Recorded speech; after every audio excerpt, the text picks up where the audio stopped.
On this episode of the Hanford Insider, Christy Camara stops by to tell us about the big plans to celebrate her late son Wyland's birthday party at this week's Thursday night marketplace. Rob will review the upcoming calendar of events. Then later, I'll be back with your sports report. This is the Hanford Insider for Monday, August 25th.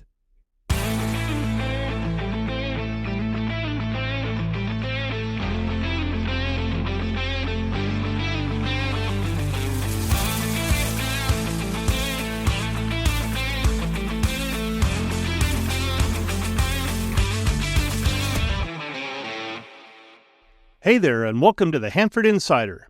This is the place where we talk about the people, events, and stories that make Hanford such a special community.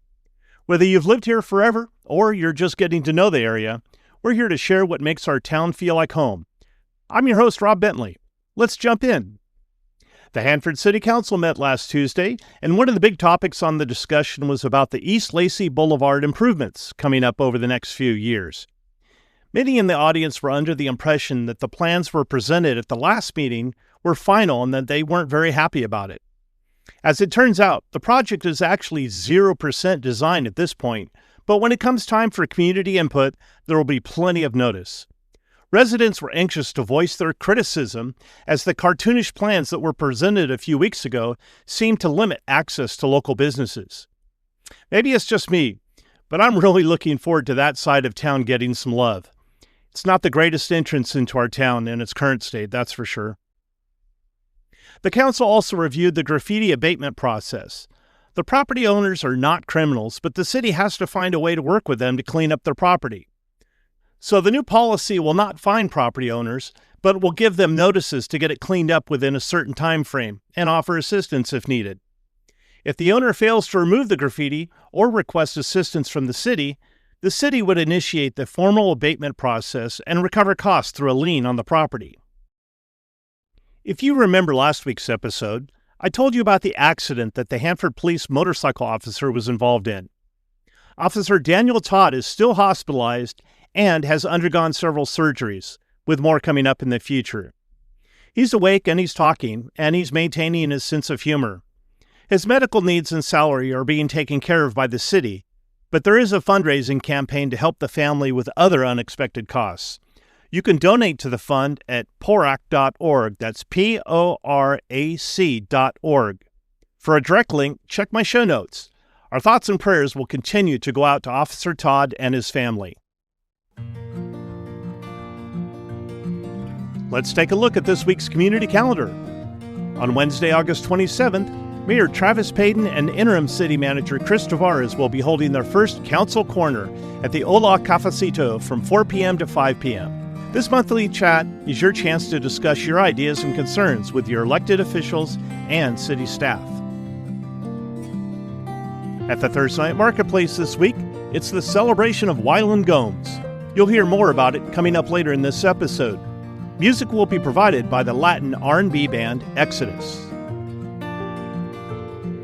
The King's Players production of The Odd Couple is now playing at the Temple Theater on weekends through September 7th. Visit kingsplayers.org for information and tickets. The Kids Fishing Derby will be held at Hidden Valley Park on Saturday, September 6th.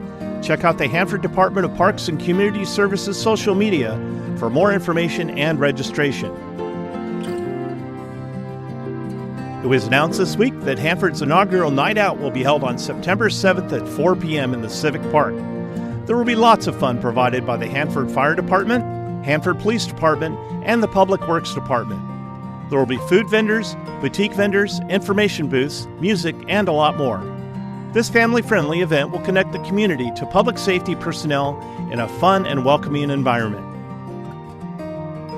Looking a little farther ahead, the Renaissance Fair will be held in the Civic Park on October 4th and 5th, and the tribute to the China Alley Moon Festival will be held on October 4th at the Carnegie Museum of Kings County. Well, when September rolls around, it's time for the Women with Visions Unlimited all-white party at the King's Art Center, and it's coming up on September 6th. And I have with us here Carolyn Hudgens and Paula Massey. And Carolyn, let's start with you. We have got this event coming up, and before we actually talk about the event, can you tell us a little bit about Women with Visions Unlimited and how they've been supporting the community? Well, Women with Visions Unlimited, we've been around since 2007. We've been supporting the community as far as summer school. We've had summer school for about 10 years. We've also had youth conferences. We've had training as far as customer service, resume writing, interviewing skills, things of that nature. So we've been serving the community very well as far as helping the students in the community. We've also been a part of the BSU at Hanford West, helping the students there. So we've done quite a bit of events in Hanford. Yeah. So this event coming up on September 6th is a big part of your activities and helping to support these all these activities that you do. Let's talk about the all-white party and the name and maybe some of the things that are going to be happening. Well, the all-white party, it's a catchy phrase, all-white party. So the attire is all white. This year, our theme is Boots on the Ground, which is very popular right now. It's a dance, well, most of you know. But that's our theme for this year. Just plan on having a great time. We have food. When you purchase your ticket, your food comes along with it as well. We're going to be having a lot of dancing. We're going to just be having a lot of fun. We have somebody that supports the record business as far as vinyl. Second time around, vinyl will be there, and he'll be displaying some of his vinyl and some of the different eras of music. So that's an experience. And also they get a chance to look in the art center and see the various artwork that's in the art center. Yeah, they've got some great displays. So tell us about the tickets. How can we get tickets, and what do we need to know about that? Well, you can get the tickets. We have a QR code on our flyers. You can use the QR code for Cash App, or you can also go through Eventbrite. If you pay at the door, if you wait till the last minute, though, however, it's going to be $10 more if you want to pay at the door, but we'll take it. That's fine. But, you can also, like I said, you can get it through Eventbrite or the Cash App. The doors open at 6:30. Party starts at 7. So we're looking to have a great time. That's great. And for more information about the event, I'm going to put the flyer on my show notes so that people can download the flyer and learn more about the event and purchase tickets. I'd like to thank you for joining us, and I hope your event is just amazing. Thank you so much for having us. Thank you.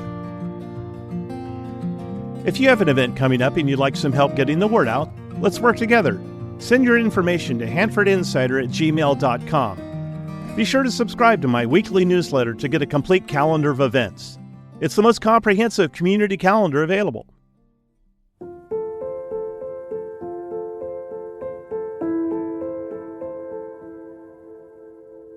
Well, it gives me great pleasure to welcome Christy Camara to the Hanford Insider podcast. How are you doing, Christy? I'm good, thank you. Thank you so much for having me.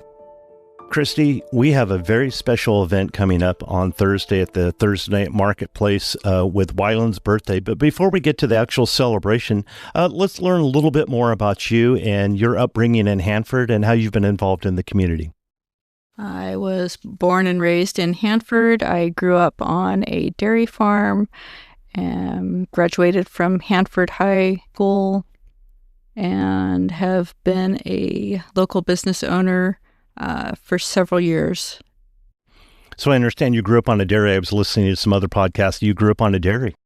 Yes, I grew up on a dairy and ended up moving to Tillamook, Oregon in middle school, where we eventually sold the dairy and came back to California in 1993. So you've had some other ventures besides for agriculture. What other things have you been involved with? I was a yoga instructor and owned Hanford Yoga and Pilates for a short time. I worked as a manicurist in several local salons in Hanford. So if you're familiar with Christy's story, we know that on March 2nd, 2020, changed lives forever. And Christy, I know it's probably a little bit difficult, but can you share with us a little bit about how everything transpired and how you've decided to make a difference with some of the foundations that you've been involved with. Well, I pulled up to pick up my son about 7:35 on Monday morning, March 2nd, 2020. I was going to pick him up and take him to school. And when I turned the corner and driving down Courtner, the road was blocked off. I motioned to the officer that I was there to pick up my son. He told me to pull over and wait. And in those few minutes when I was waiting, I saw firemen that I knew and police officers that I knew, and nobody would answer my question of what was going on. So I patiently waited until an officer picked me up and drove me down to the police department to question me. Before they began questioning, they put me in a room. Before I got there, I'd called my parents and told them I was there to pick Wyland up. And then the cops were there and they took me down to the police department. So my parents met me down at the police department and eventually joined me in the room waiting. Eventually, 2 police officers came in and wanted to question me alone. So I began answering their questions. They asked questions about my relationship with my ex-husband. They asked what happened the day before. And then they asked to see my cell phone. And at that point, I questioned if I was in some sort of trouble. Why did I need to give them my cell phone? I told them I was happy to share whatever they needed. If they needed text message conversations with my ex-husband, I was happy to share that, but inquired why they needed my phone. And then they finally told me that my ex-husband, there was an incident and Wyland was shot and he didn't make it. And then they followed up with that his father had taken his own life. All of this took place probably about 2 hours after Wyland was already pronounced dead. So my parents and I drove to the hospital, and we were at the doors of the emergency room, and I just didn't want to go in. I just thought, if I don't go in, it's not true. But unfortunately, I went in, and I saw my baby.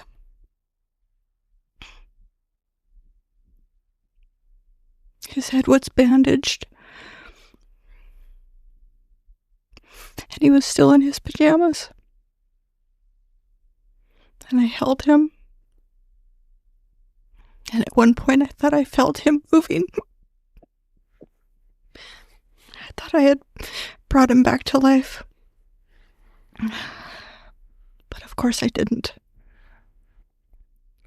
The rest of the day is a blur. To be honest, most of the rest of the year is a blur.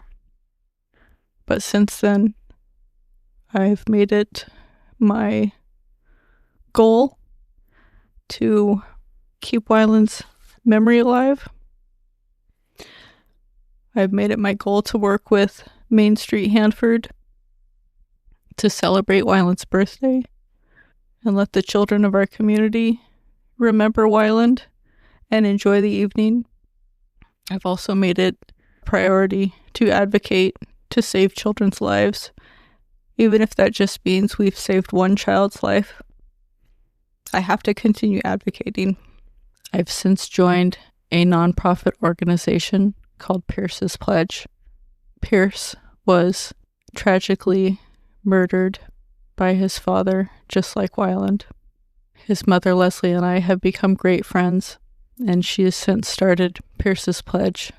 This organization that we work for encourages lawyers to have conversations with their clients about safe gun storage.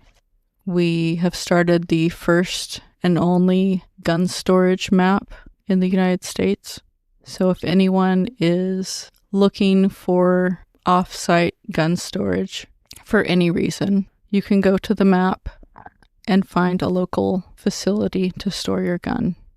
The reasons of storing a gun could be anywhere from you're having your home remodeled and you don't want your firearm in the home, to your grandkids are visiting, to there's a possible domestic violence situation and the convenience of having a gun on site could prove to be dangerous and tragic.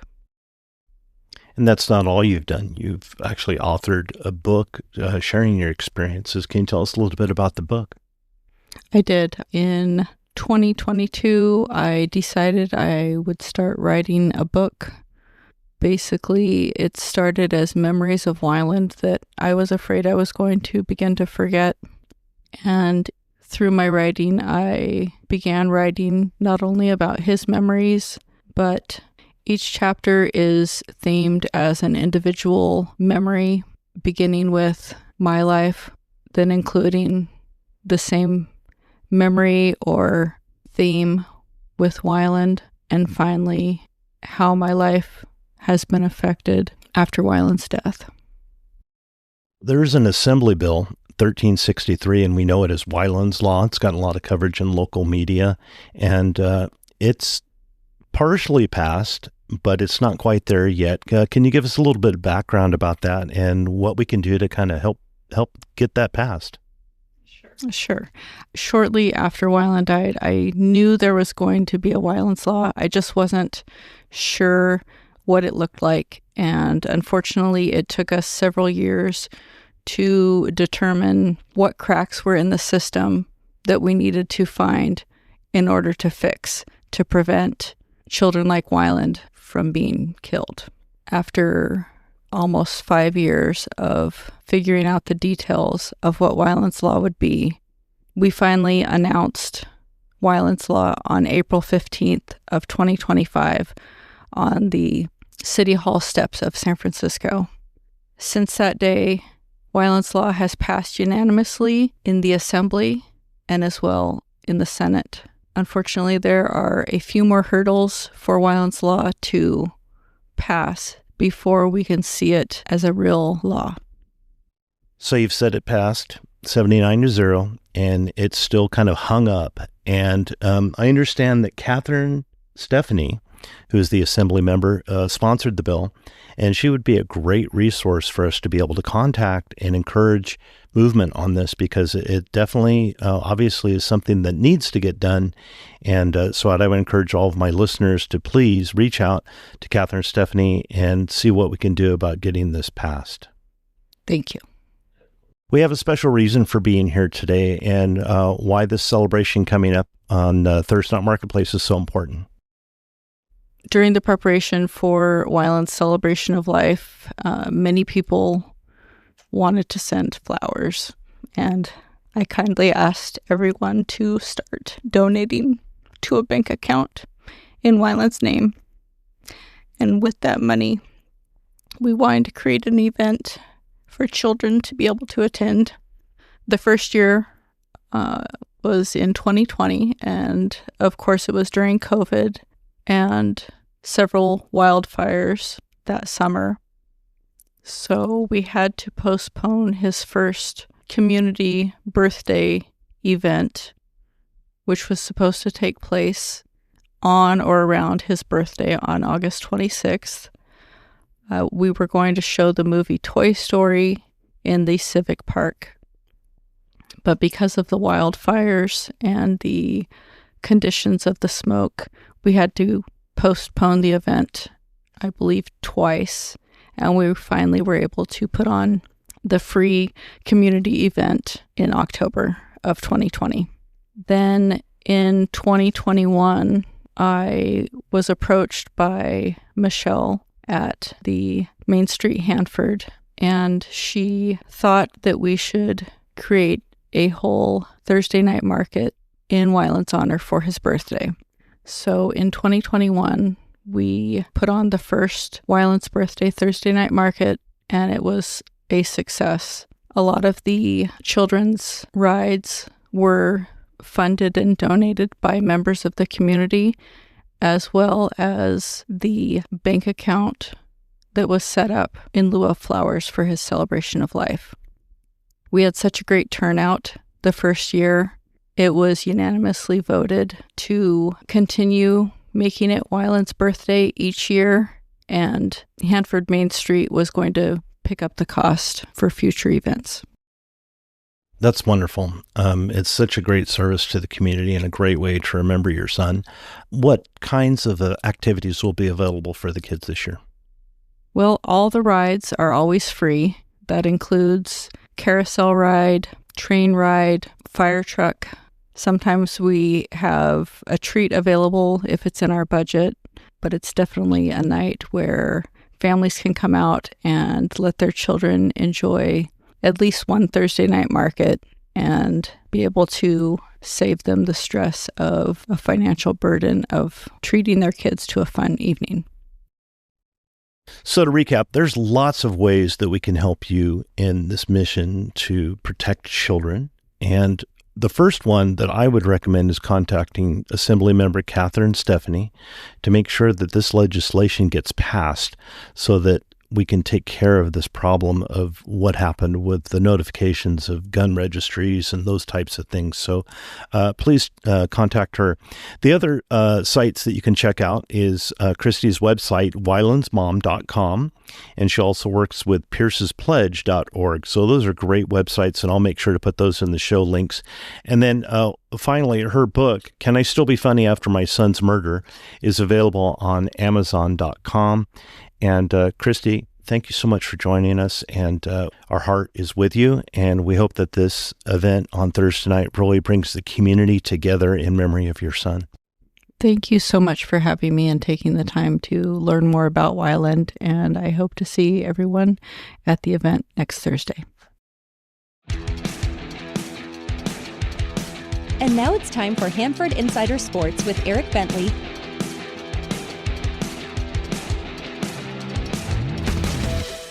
Lots of sports in action this week, so let's get right into it. We'll start with football at Neighbor Bowl as Hanford High played host to Kennedy in an overtime thriller. It was the Thunderbirds who struck first with a touchdown on their 7-minute opening drive. The Bullpups would go 3 and out, but Micaiah Rubikalva recovered a fumble on the ensuing Kennedy possession that would lead to a Jaron Mao to Rajon Newton touchdown pass to knot the game at 7. Kennedy answered with a rushing touchdown and a 56-yard pick six to send the Bullpups into the half trailing 21-7. Hanford High got the ball to start the third quarter and would score quickly on a Ryan Smith 28-yard rushing touchdown, but missed the extra point to trail 21-13.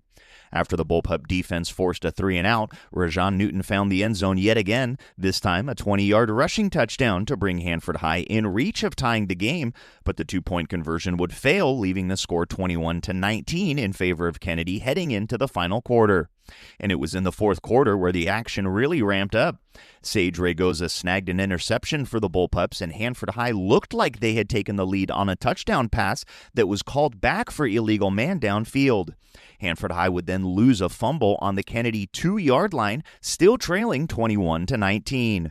The Bullpups defense rose to the occasion yet again, forcing an intentional grounding safety to tie the game at 21, and it would remain tied until the end of regulation. Hanford High would take their first lead of the game in overtime when Tavion Patterson hauled in a 15-yard touchdown pass from Jaron Mao to go ahead 28-21, but Kennedy would deal the final blow, answering with a touchdown and then converting the 2-point conversion to spoil the Bullpups' home opener, taking down Hanford High 29-28. Another tough matchup awaits the Bullpups this week on a short week as Sanger comes to town on Thursday for a 7 p.m. showdown. Sierra Pacific football got their season started on the road at Woodlake, and after one quarter, it was a 7-7 tie, but a 21-point Tigers second quarter gave Woodlake a 28-13 lead at the half. The Tigers would tack on a few more in the second half to take down Sierra Pacific 41-13. The Golden Bears get their first opportunity at home this week as they'll host Golden Valley on Friday at 7. And Hanford West football fell on the road in their season opener at Fowler by a final score of 19-0. Next up for the Huskies, a road matchup with Corcoran, 7:15 kickoff for that game. Out to the pool now with girls water polo, where Sierra Pacific got their year off to a 2-0 start, taking down Menachie on the road 25-2 before coming home and beating Sierra from Toll House 11-5. The early season offensive charge for the Golden Bears has been led by Mia De La Torre, Avery Sylvester, and Kelsey Hansen, while Zoe De La Torre has been stellar in goal. Sierra Pacific is only in action once this week on Thursday at Hoover. Hanford High girls water polo fell in their 2 tournament games last week, a 12-3 loss to Golden West and a nail-biting 12-11 loss to Mission Oak. A Thursday night crosstown showdown with Hanford West awaits the Bullpups this week. As for the Hanford West girls water polo, we don't have scores reported from their Exeter tournament action. They'll take on Kingsburg at home this week on Tuesday before that rivalry matchup with Hanford High on Thursday.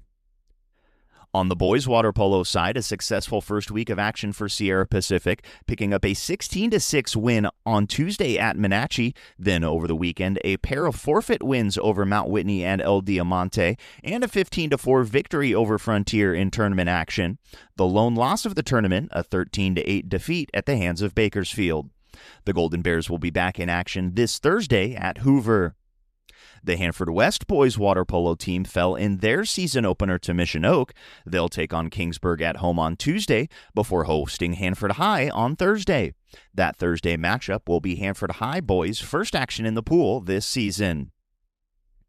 Now into the gym for some girls volleyball, where Hanford West picked up a 3-1 victory over Dinuba to improve to 2-1 overall on the year. Road games with Tulare Union on Monday and Hanford High on Thursday await the Huskies this week. Sierra Pacific girls volleyball went 1-1 on the week, falling in 5 sets to Golden West, then picking up their first win of the year, taking down Kalinga on the road in straight sets on Thursday. One match on the schedule for the Golden Bears this week, Monday versus Tulare Western. And the Hanford High girls volleyball team will see their first non-tournament action this week as they host Golden West on Tuesday before hosting that crosstown tilt with Hanford West on Thursday. As always, we like to cover as many sports as we can, but we can only do so much without you. Any sport, any team, any level. If you have a score report, a story idea, or a team update, please let us know at hanfordinsider@gmail.com. I'm Eric Bentley, and this has been your Hanford Insider Sports Report.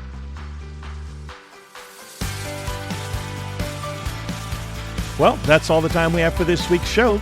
If you enjoyed this podcast and you'd like to show your support, you can go to buymeacoffee.com/Hanford Insider to make a donation. If you'd like to join the Hanford Insider email list, stop by my website at hanfordinsider.com to sign up for updates. You'll also get an exclusive copy of my newsletter in your inbox each week.